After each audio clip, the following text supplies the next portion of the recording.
그 선거에서 제일 중요한 거는 이제 이기는 선거죠. 예, 이기는 공천을 해야 되는데 지금 보면 탈당해서 무소속 출마하겠다는 사람들이 있고요. 이미 또 탈당해서 새로운 미래를 만든 사람들이 있고요. 전반적으로 보면 민주당 선거에서 아까 말씀하신 대로 나가서 다자구도가 되면 안 되니까 지금 박성준 의원 같은 경우에는 그 상황을 그 경로를 만들지 않기 위해서 다 끌어안고 어쨌든 내부에서 경선을 해가지고 1대1 구도를 만들어야 된다. 이제 이런 판단을 하시는 거잖아요. 예, 저는 그렇게 판단을 그러니까요. 예, 그런 판단을 하는데 지금 보면 동네마다 나가서 막 무소속 출마하겠다. 혹은 또 국민의힘 가겠다. 이런 분들도 있지 않습니까? 민주당에 오늘까지 민주당 하다 내일부터 지금 빨간 잠바 입고 국민의힘 선거하겠다는 분들. 근데 저는 이제 이거 어떻게 봐야 됩니까?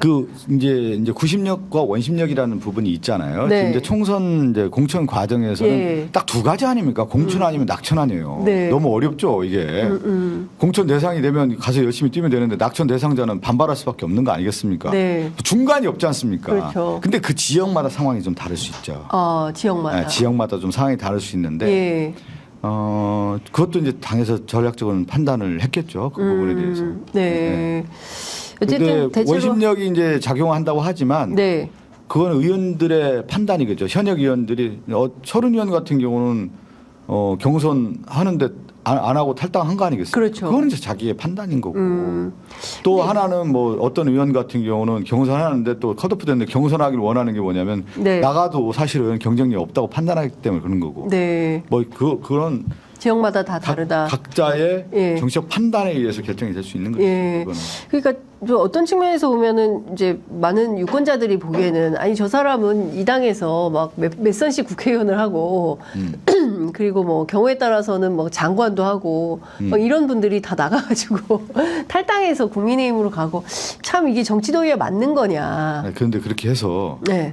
당선이 될 수 있냐. 아니 당선이 아니라 뭐 당선을 떠나서 네. 될 수 있겠습니까? 뭐 그 국민들의 마음을 사로잡고 자기의 네. 살아온 과정에 대한 완전한 부정인데 부정을 하면 자기 부정이다. 새로운 알을 깔 수 있습니까? 예.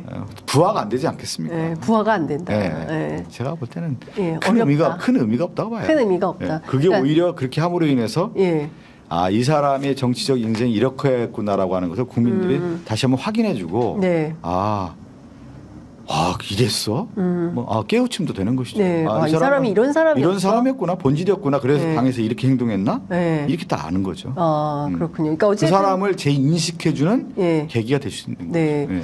그러니까 기본적으로 당인의 자세가 아니죠. 자기한테 그럼요. 불리하다고 나한테 공천 안 준다고 그래서 몇선하고 장관하고 뭐 했는 사람인데 그냥 뭐 공천 안 준다고 안 그냥 준다고 뭐 탈당해버리고 그러면- 무소속 출마하고 저도 하도 이번에 평가에 대한 얘기들 많이 해서 들어보니까 예.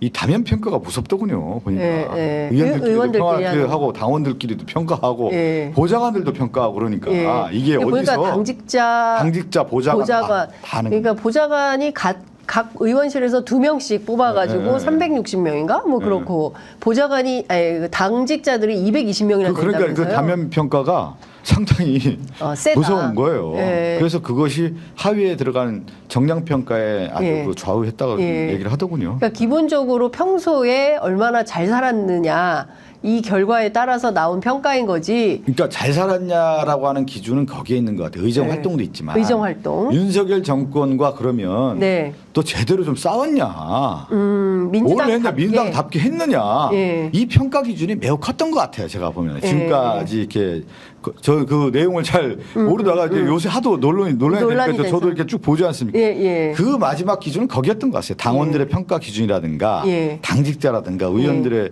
대한 뭐 보좌관들의 평가 기준이라든가 네. 이런 것들이 여러 가지가 있겠지만 예. 절대 평가 기준은 거기였던 것 같습니다. 근데 그 많은 뭐 특히 민주당 지지자들 포함해서 많은 국민들이 최근에 이제 흘러가는 여론조사 추이를 보면서 오늘 발표된 갤럽 조사에서도 민주당 지지율이 한 2%포인트 또 빠졌거든요. 네. 그러니까 이런 방식으로 했을 때 민주당이 과연 이번 선거에서 과반일당 할 수 있겠냐. 뭐 혹은 저는- 다 합쳐서 뭐 200석 할 수 있겠냐. 저는 이제 이 공천 과정에서 지지율이 빠질 거라고 미리 예측했습니다. 저는 빠질 수밖에 없다. 네. 왜 그러냐면 민주당의 총선 관리적인 측면에서 봤을 때 그 네. 얘기가 많았잖아요. 좀 다선 중진이라든가 또 삼선 이상. 몇 분들이 우리 예. 후배들을 위해서 좀 길도 열어주고 예. 실제 민주당이 가야 할 어떤 희생 정신에 대한 얘기들 네. 이런 것들이 아까 얘기한 시대 세대 이런 정치 교체를 위해서 네. 길을 열어줘야 된다는 목소리가 많았고 그 길로 가기를 원했어요. 예. 근데 그런 분들이 몇 분이나 있었습니까, 솔직히. 그러니까 이거는 당의 혁신이라고 하는 칼날이 네. 훨씬 더 세겠구나. 음. 자발적 혁신이 아니라 비자발적으로. 비자발적 혁신이 됐기 때문에 네. 이거는 지지율이 빠지고 분란이 일어날 수밖에 없겠구나. 그리고 예. 내용과 진통, 예. 고통이 따르겠구나. 네. 그것이 아마 3월 초까지는 이어지겠다. 저는 그게 이제 예측이 됐고요. 예. 그래서 저는 이런 얘기 좀 했습니다. 예. 그러면 3월 초까지는 그렇게 가고 네. 그러면 여야가 이제 공천에 비교를 했을 때 네. 저는 국민들이 바라볼 때 저는 더 나은 기준이 조용하고 안전한 것보다는 네. 야 그래도 좀 시끄럽지만 네. 뭔가 몸부림이 있는 거 아닌가. 네. 좀 고통을 하면서도 나가려고 하는구나. 네. 라고 하는 부분에 대해서 저는 마지막 평가에 대해서는 점수를 줄 것이다. 이렇게 국민들이. 봐요. 예. 그리고 저 민주당은 더 그럴 것 같고요. 네. 그렇다고 하면 3월 초까지 정리하고 이제 대진표가 이제 된단 말이죠. 다음 주부터 이제 완전히 경선이 끝나고 그러면 3월 10일 이후가 되겠죠. 그러면 이제 대진표가 작성이 되면서 거기에 따라서 선대위가 이제 발족이 되고 국민들이 다시 뭐가 되냐면 이제 대진표에 의해서 우리 후보는 이거구나. 그럼 중도 지형도 사실은 그 후보를 보고 네. 전체적인 그림을 보게 되는 것이 지금은 뭐 하냐면 부분적인 걸 보는 거예요. 야. 네. 시끄럽구나. 분열이 일어나는구나. 그러면 중도 떠나게 되는 거고 우리 지지층도 보면 왜 그러냐면 내가 그 당 안에서 지지했던 의원들이 있잖아요. 네. 그럼 내 의원이 떨어져 나가면 이게 뭐야. 투표장에 안 나올 수 안 있죠. 나가고 그렇지는 않을 겁니다. 그렇진 않아요. 왜 그러냐면 이게 저는 기본적 이번 선거의 내부 기류 네. 큰 물결은 뭐냐면 윤석열 정권에 대한 심판과 기류가 분명히 있는 것이다. 견제가 있는 거다. 견제 심리가 있다고 봐요. 그러니까 적극적인 것은 뭐냐면 유권자의 적극적인 것은 힘은 심판론이거든요. 네. 그리고 소극적인 건 견제론이고. 네. 그럼 저는 적극적인 거와 소극적인 게 맞물려서 심판론과 견제론이 맞물렸기 때문에 네. 저는 3월 중순 이후에는 상당히 반전이 있을 것이다. 그러니까 여론조사의 반전은 3월 중순부터 시작된다. 시작된다고 네, 봐야죠. 그리고 그것이 이제 3월 중순부터 해서 한 20여일. 예. 그러면 본진이 다 형성이 됐을 경우에 예. 지역도 이제 지역민들도 완전히 또 생각이 달라지는 거거든요. 네. 우리 후보는 이런 후보가 나왔어? 어떤 상품이지? 이 상품이야? 근데 중도층들도 그러면 상품뿐만 아니라 이 선거의 의미가 뭘까? 윤석열 이거 제대로 하고 있나 윤석열 정권이 거기에 대해서 또 판단을 하는 것이죠. 네. 그러니까 기본적으로 지금 상황은 민주당이 겪을 수밖에 없는 고통의 과정. 시기인 예. 것이고 예. 이 혁신의 과정을 겪고 나면 그 다음에는 여론의 반전은 시작된다. 그것은 3월 중순이다. 이렇게 결론을 내주셨습니다. 네. 이재명 근데 대표가 제가 얘기했지만 3월 중순에 그렇게 안 가면 어떻게 됩니까? 그렇게 만들어내야죠. 당연히. 민주당이 그럼요. 예. 이거는 내용을 겪는 것은 당연한 거고 그걸 극복하고 단일 전선으로서 이제 싸우는 거고. 근데 그 단일 전선은 형성될 수밖에 없는 거예요. 이제 후보들이 결정됐는데 내부를 언제 싸워요?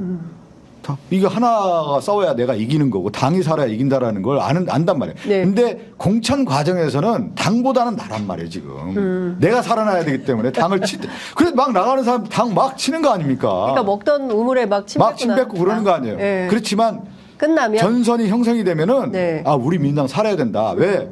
개인기가 얼마 작용하지 않아요. 선거에서. 총선에서 네. 무슨 당이 개인기가 중요하다. 당이 중요하고 윤석열과 얼만큼 싸울 수 있냐 이 에너지를 모으는 싸움인데 그럼 다 같이 와야지. 네.